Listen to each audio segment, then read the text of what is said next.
By the way, you play your mic through your stream. Play your mic through your Twitch stream. Do that. Yeah, okay. Do it. Okay, alright, I'm playing it through my stream. Hopefully they, I don't know if they've heard my audio or not, but, there we go. So, torch. So we're continuing digging. We are going about 4.5 depths here to get to this cave. And we are trying to find these symbols hidden across the land. We should be getting there pretty soon. Usually it's good to get there about 2 to 3 minutes in before summer of the first year. Sometimes they move a bit slow. You've got a little fairy pal. She gives you tips as the game goes on. And we're doing pretty alright, but they're a little bit slow. Come on, finish building it. There we go. Okay, cast light. Oh, there's a door down here. Oh. Hey everybody, my name is Mike. We're going to be doing an all symbols run of Text World. Text World is a game based on ZZT, which was an old DOS game by Tim Sweeney, creator of Epic Games. It's an action-adventure sort of thing. You're running around, you're dodging these gorillas, which are these club symbols. Yeah, there we go. You've got a punch yourself function, which I'm going to be using pretty soon. That's why I went to the top here. There we go. And that resets you to the last screen that you exited from. Now, this guy doesn't want to let us through unless we give him a sword. So we got to find a sword so that we can get past him, you know. So I'm going to go over here, touch this Mind Stone. Hey everybody, my name is Mike. I am going to be doing a speed run here of all symbols toaster derivatives. Toaster derivatives is kind of a mix of Flappy Bird and Cookie Clicker. You buy a bunch of things that increase your toaster's temperature. If you get to 1,000 degrees, you hit the top of the game, you die. And we gotta fly through a bunch of legally distinct, not Mario-related, not Nintendo-owned green pipes. The flying toaster is based on an old wallpaper pack. You can't actually buy that antimatter, unfortunately, at the bottom. I am curious what happens if you do it, but you die if you go high enough, so no dice. At this point, you might be wondering what the heck happened to Obscureville, our cute fairy village. So there was a game called Frog Fractions. It was a web browser game. You were a frog, you ate a bunch of bugs, random fractions popped up. It was supposed to look educational. It wasn't. And you wind up flying into space, becoming the president of Bug Mars. There's a courtroom drama simulator. Bunch of weird stuff. And people liked it. They crowdfunded a sequel called Frog Fractions 2. In that Kickstarter, the creators guaranteed, we will not tell you where or when Frog Fractions 2 comes out. It turned into this huge ARG. There were these weird symbols hidden in the game files of like 25 unrelated indie games. Someone got mailed a big crate with Cyrillic writing and blacklight on it. A guy got mailed a button with a cryptic message about click here to launch frog fractions too. Oh, hang on, I gotta go show this guy our sword now. Come on. There we go. Yeah, and I definitely showed it to him. So someone hit that big button that got mailed, and it launched an update for an unassuming game called Glittermitten Grove. So is this frog fractions too? That is the question we are here to figure out by the end of this stream. So now I'm in the sewer blimp. I'm still getting messages from Titania. She was just off getting a sandwich. I ran into a cockroach. The sword that you unlocked by playing Toaster Derivatives, it has its own part of the hitbox. It basically doubles your width, and it makes it very obnoxious to get around corners. So you're constantly maneuvering and manipulating your sword position, and it's a bit tough to do that while moving adequately and not getting eaten by cockroaches. So the next game is Spaxorus, but to get to Spaxorus, we have to enter our age, because it's age gated. And to do that, we've got to answer a bunch of trivia questions from 1895. They are a little bit out of date. But we're in, so we're getting to play super passive-aggressive Xenomorph Roommate Irritation Simulator. It is a game where you are Todd, you are roommates with the alien from the Aliens franchise. It is heavily implied that your Todd is Todd Howard of Elder Scrolls fame. And so, yeah, you just want this guy to move out. You hate him, you're mean, your lease renewal's coming up. And so you just keep on stealing his stuff and kind of mansplaining things. And now we're back on the overworld. And we go back out here, and this room's darker than I remember. And I seem to remember it being daytime out here. So we're in an alternate overworld that's referred to as Cop Heck. We gotta get past these cops. And so we get this grenade and we toss it at the wall. But it turns out that the grenades are actually pairs and they just kind of splat on the wall. But still, it's enough to distract the guards. And let me see if I can get him up there. Yeah, okay, good. Cool. And now we're going to get the second symbol, which is the actual symbol, not all the fake intros. No, we are collecting 36 symbols. 18 of them are yellow, 18 of them are this pinkish purple. When you collect the pink ones, the second copies of each symbol, it plays something called a corn story. You'll be hearing a lot of those as the run progresses, so stay tuned. This is Chess Invaders. It is an active time battle chess simulation. It's actually a 2.5 minute auto scroller, but you do have to survive. Make sure that your king doesn't get taken by any of the enemy pieces in that amount of time. You are able to spawn extra chess pieces if... Okay, there we go. If you have collected enemy pieces. And you can, there we go, but the spawn timer has quite a long cooldown. And so, yeah, your main goal is to survive for 2.5 minutes. The secondary goal is to have something that can move vertically very quickly on the far left side of the game.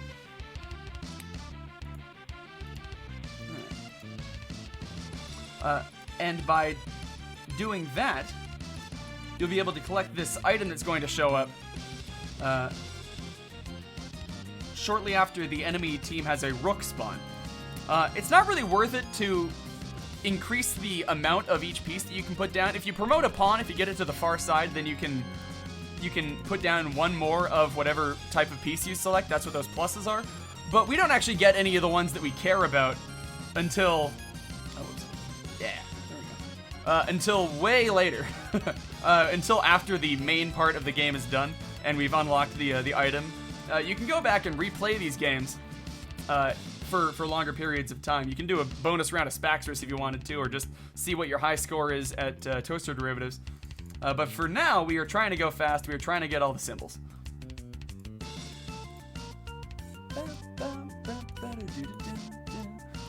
It's got a classic RPG-style battle theme song. And this does have some of the more advanced techniques in chess programmed into it. You can castle, you can I think one time I did an en passant, but I do not have a good understanding of how that maneuver works. There we go. Okay, good. So we've gathered the bridge from the Atari game Adventure, which behaves very similarly to the bridge in that game. So you can pick it up, drop it down, and we've got to get a purple key. Oops, there we go. It's always good to have a speed run where you say oops. Dang, we are getting some bad centipede movement in this. The centipedes are taken from ZZT. So yeah, we're in the key gen to get the keys. It plays a sweet chiptune, as key gens all must. And we are getting an orange key next. There aren't any orange keys on the overworld. So we're gonna have to do some interesting maneuvers to get one. Come on, there we go. Now there was a poll that I put in the Obscur-a-thon chat, the Obscure Games Discord, to decide in a musical instrument for an upcoming section, and they all, the final result of that poll was the kazoo. So look forward to some kazoo on this stream. We're off to the races. So we are through there. We have had to max out our gem wallet because if you have maximum gems, you can no longer go through gems, and there is a bridge made out of gems that you need to get on top of. So we're gonna knock over this bucket of orange paint, fall into it. It paints us and our keys all orange, which means that now we have an orange key. We have to avoid getting that green key for now, because you can see up there, is another platform that's made out of green doors. So that's why we had to enter this cathedral through the chimney. I can do a little loop-de-loop shortcut there to have to avoid going through the lasers a second time. And I think we are off to the races. So, I think it's this one. There we go. All right, let's see if this works.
And I had my splits a little bit messed up there, so I'm gonna just skip that one. But yeah, I like doing that one with the kazoo because it sounds the most car-like.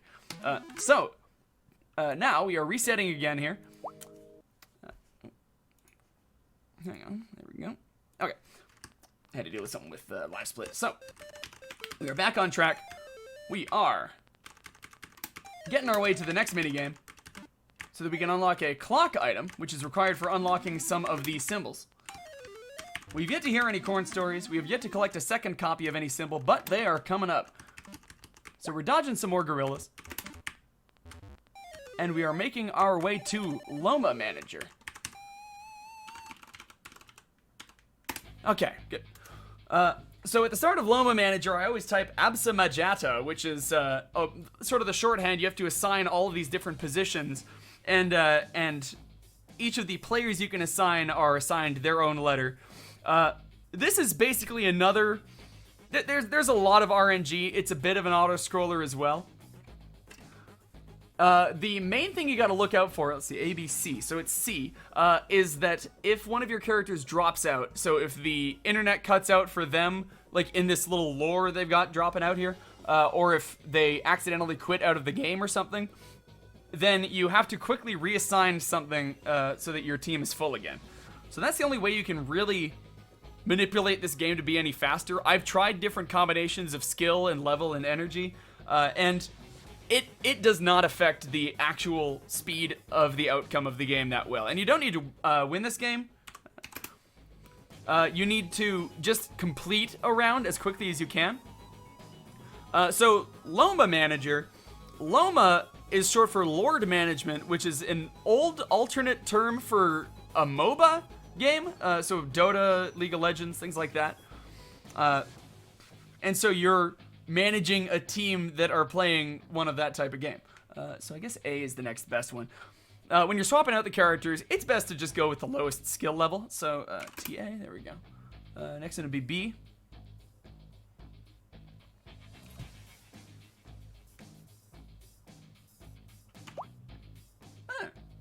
Thanks, Titania. She's always popping in with helpful tips.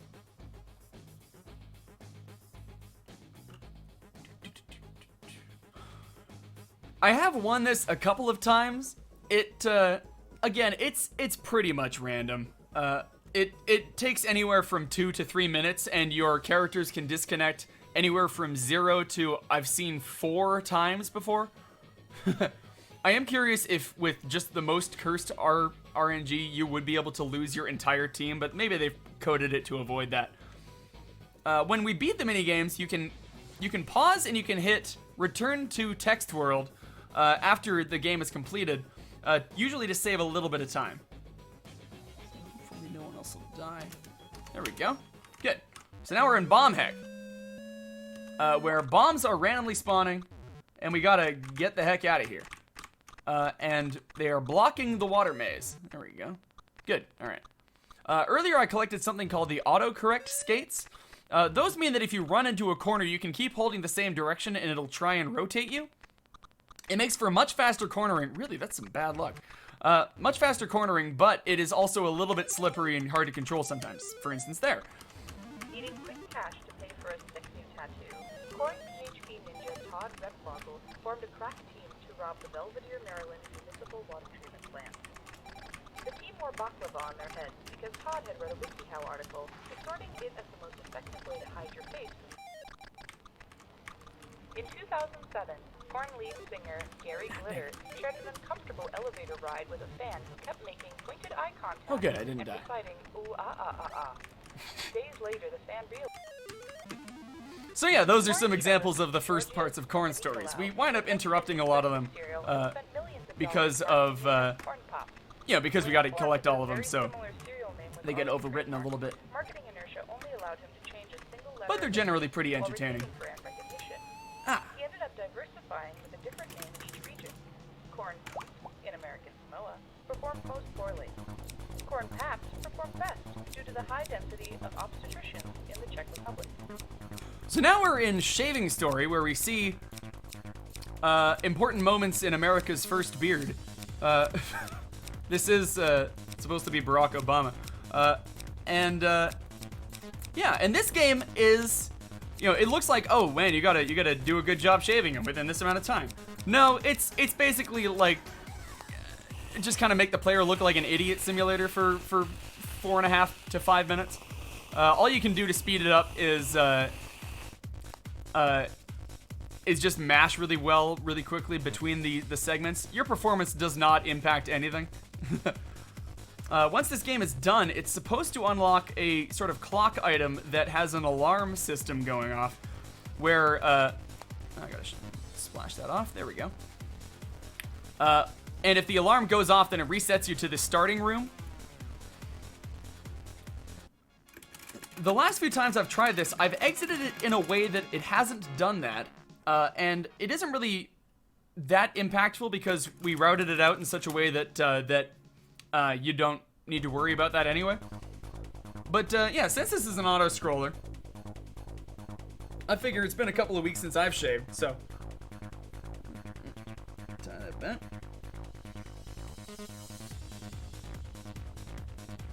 So let's just get real stupid with it.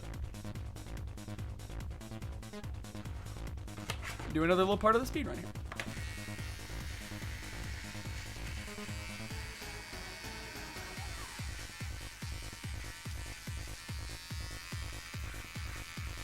Now, I do not have a good view of my own face right now.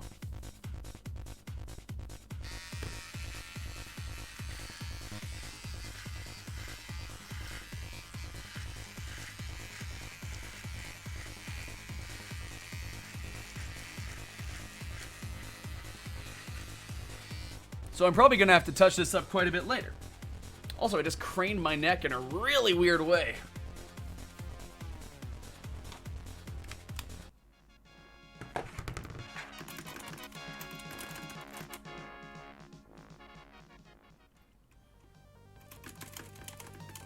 And don't worry, I got a bowl.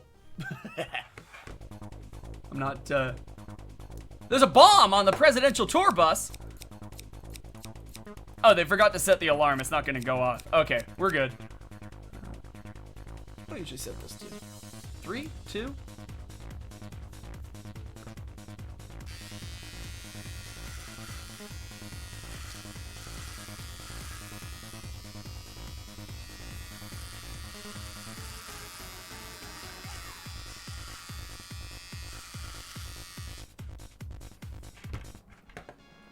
There's a lot of stuff you can do to kill time when you're waiting for Shaving Story to wrap up.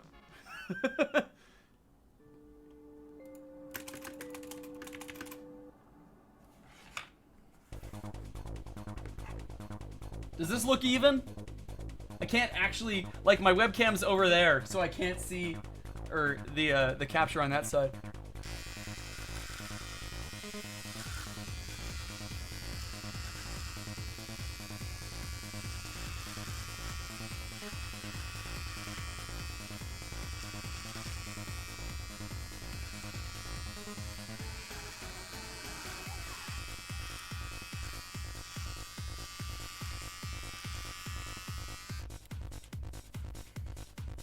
And then a little bit more on the chin.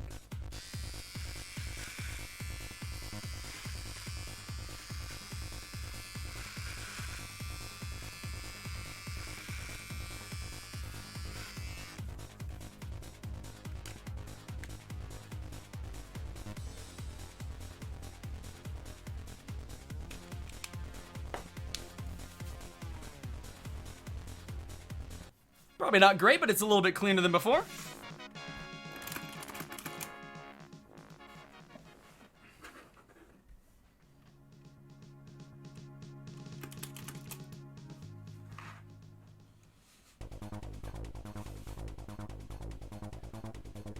Okay, so enough of that. So Glittermitten Grove has a bunch of other minigames that we're not going to be seeing in this run.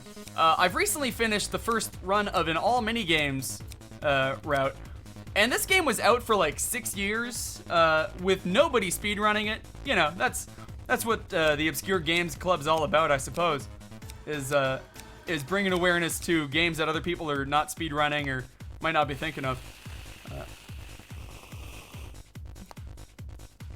You can make them look like whatever you want.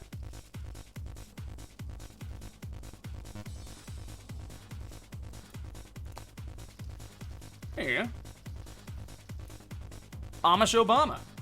Obamish. Huh? Wait, this is Obama's dad in this part of it. Anyway. Yeah, make him sad. Oh. Anyway, we're almost back to the actual video gaming here.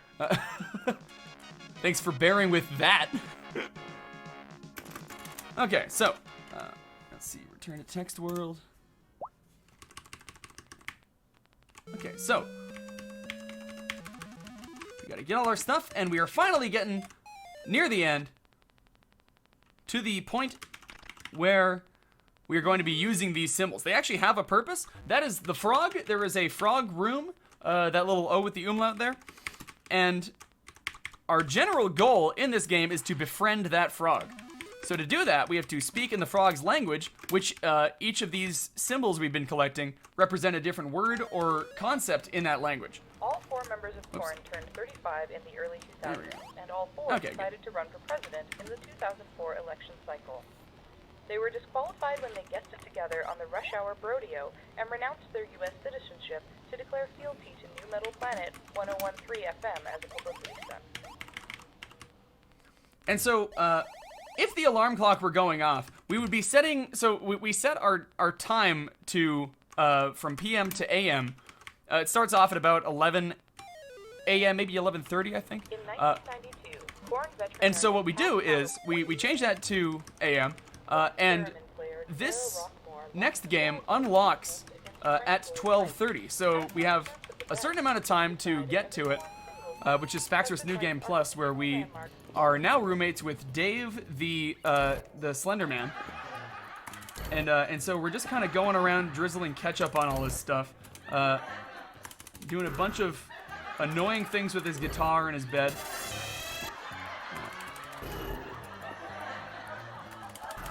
Putting ketchup all over all his stuff. Asking him to explain what a guitar is, stealing his things. You know, the usual stuff. Usual roommate things.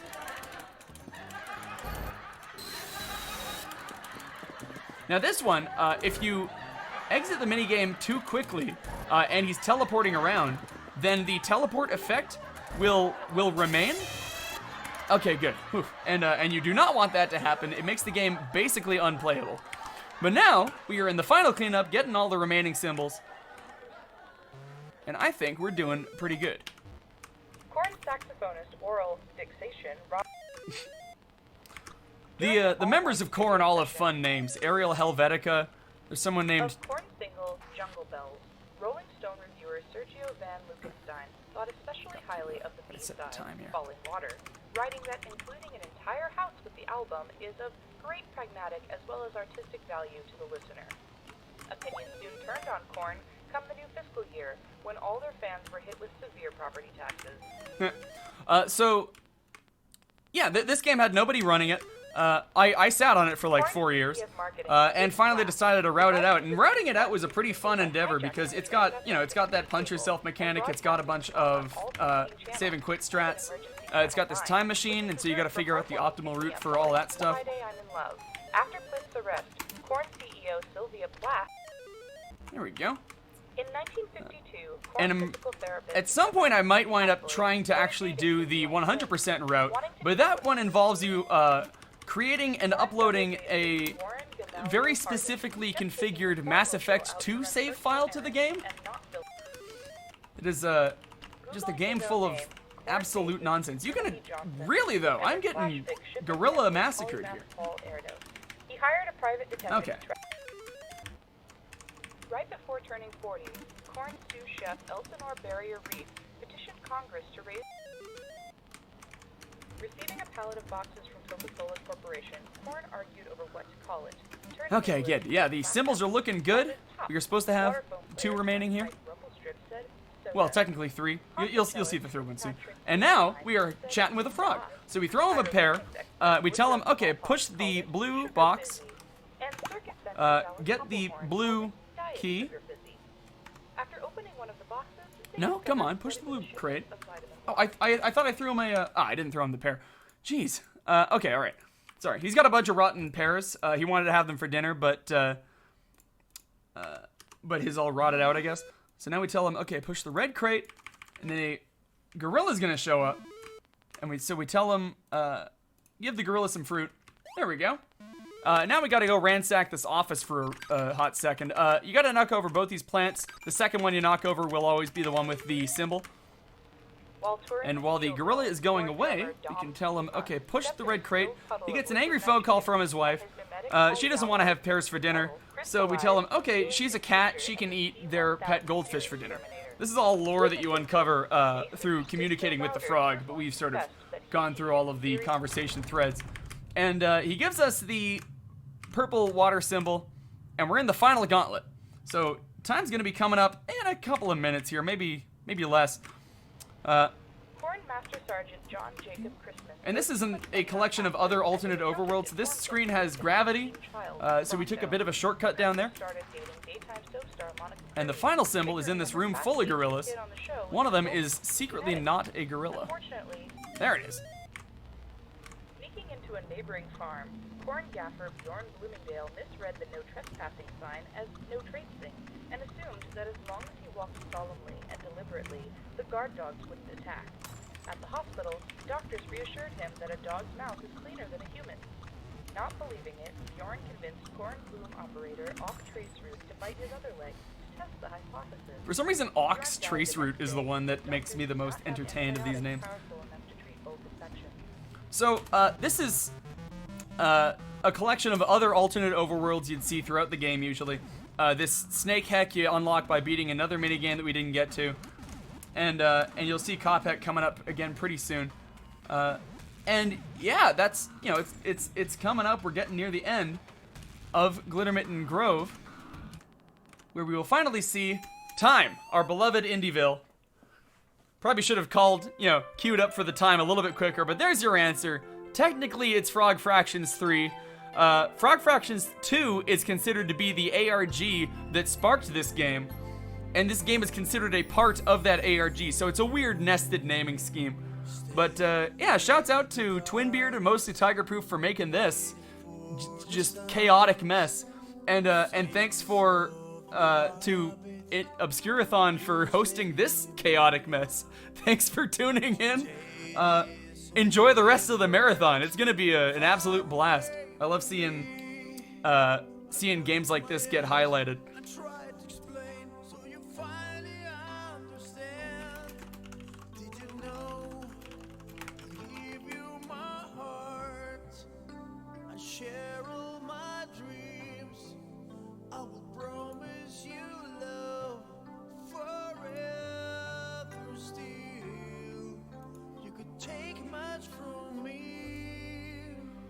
Baby, I'm a fraction,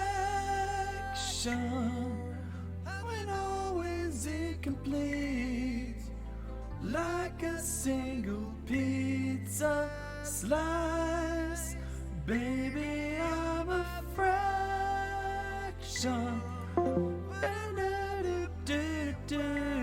I thought I had Discord sounds turned off. Sorry about that if that got picked up. Hey, we'll fast forward through the credits. And it's up to them. If they want to cut me off at any point, then that's cool. I love obscure, strange games like this.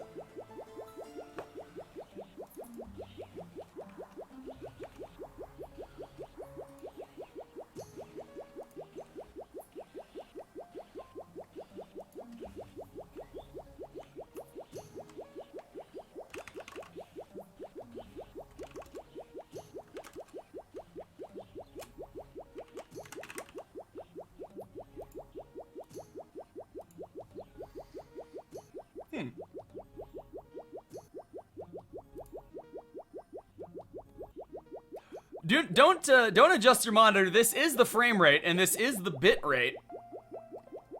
The fast forward button gets stuck in the end credits, and time just kind of keeps going faster and faster.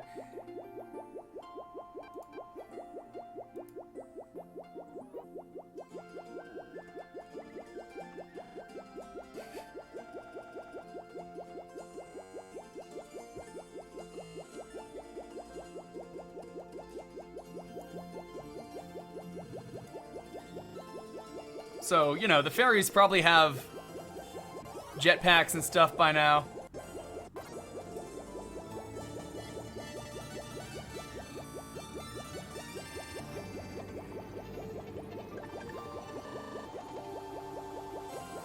Wait, fairies wouldn't need jetpacks. They have wings. What am I talking about? Oh. Well. I don't think Obscureville's doing so well. What's Titania got for us? Oh, thanks. Yeah. All right. Well, I have some bad news about your trees. Great. Thanks. Thanks, Titania.